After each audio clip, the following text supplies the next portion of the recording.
আজ থেকে মাত্র 100 বছর আগে সৌদি আরবে মাইলের পর মাইল শুধু মরুভূমি দেখা যেত, কিন্তু এখন সৌদি আরবে আছে আকাশ ছোঁয়া ইমারত, ধন সম্পত্তিতে ফুলে ফেপে উঠেছে এই দেশটি। আর বর্তমানে পৃথিবীর সব ধনী দেশের তালিকায় একদম প্রথম সারিতে রয়েছে সৌদি আরব। যেই সৌদি আরব একসময় যাযাবরের মতো জীবনযাপন করতো, আর এখন তারা সোনার টয়লেট ব্যবহার করে। হ্যাঁ, ঠিকই শুনেছেন, এমনও শেখ রয়েছেন যারা সোনার টয়লেট ব্যবহার করে। এখন আপনার মাথায় প্রশ্ন আসতে পারে, তাহলে কিভাবে সৌদি আরব এত উন্নতিতে পৌঁছেছে? তো বন্ধুরা, আমি আছি আপনাদের সাথে। আজকে আপনি এই ভিডিওতে সৌদি আরব সম্পর্কে অনেক তথ্য জানতে পারবেন।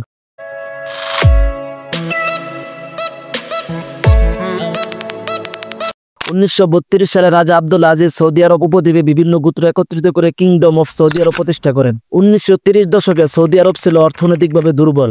রাজা ইবনে সৌদ চাইছিলেন দেশের জন্য নতুন কোন আয়ের ব্যবস্থা করতে। তখনকার সৌদি আরব ছিল মরুভূমিময়, কৃষি নির্ভর, গরিব এবং অবকাঠামো একটি দেশ। দেশের প্রধান আয় ছিল হজ ও উমরা থেকে প্রাপ্ত অর্থ, কিন্তু তা দেশের অর্থনৈতিক চাকা সচল রাখতে যথেষ্ট ছিল না। 1933 সালে সৌদি সরকার ও মার্কিন কোম্পানি ক্যালিফোর্নিয়া স্ট্যান্ডার্ড অয়েল কোম্পানির সাথে চুক্তি করে তেল অনুসন্ধানের জন্য। প্রথম দিকে তেল অনুসন্ধান করতে ব্যর্থ হয়, কিন্তু 1938 সালে দাহরান শহর থেকে বেরিয়ে আসে সেই কাঙ্ক্ষিত তরল সোনা। এই আবিষ্কারই বদলে দেয় সৌদি আরবের ভাগ্য।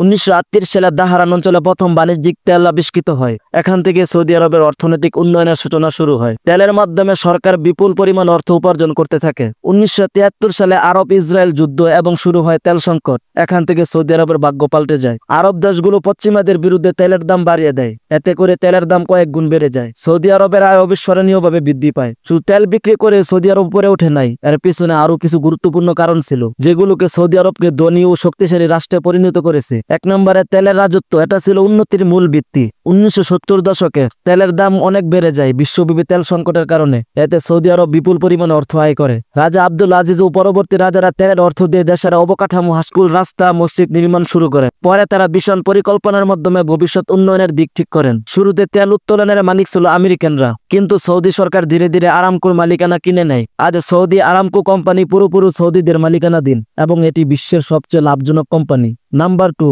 হজ ও উমরা থেকে আয়। প্রতি বছর কোটি কোটি মুসলমান সৌদি আরব যায় হজ ও উমরা করতে। এই ধর্মীয় পর্যটন থেকেও বিশাল অর্থ আয় হয়। তেলের গুরুত্বের কারণে সৌদি আরব পশ্চিমা দেশের, বিশেষ করে আমেরিকার ঘনিষ্ঠ মিত্র হয়। এতে তারা রাজনৈতিক ও সামরিকভাবে প্রভাবশালী হয়ে ওঠে। সৌদি আরব শুধু তেল বিক্রি করে উন্নতি হয়নি, তারা সেই তেল থেকে অর্জিত অর্থকে কাজে লাগিয়েছে উন্নয়ন, বিনিয়োগ ও বিশ্ব রাজনীতিতে শক্তি বাড়াতে। ছিল সৌদি আরব ধনী হওয়ার পিছনে আসল রহস্য। তো বন্ধুরা, আজকের ভিডিও এই পর্যন্তই। দেখা হচ্ছে পরের ভিডিওতে। সবাই ভালো থাকবেন, সুস্থ থাকবেন। আল্লাহ হাফেজ।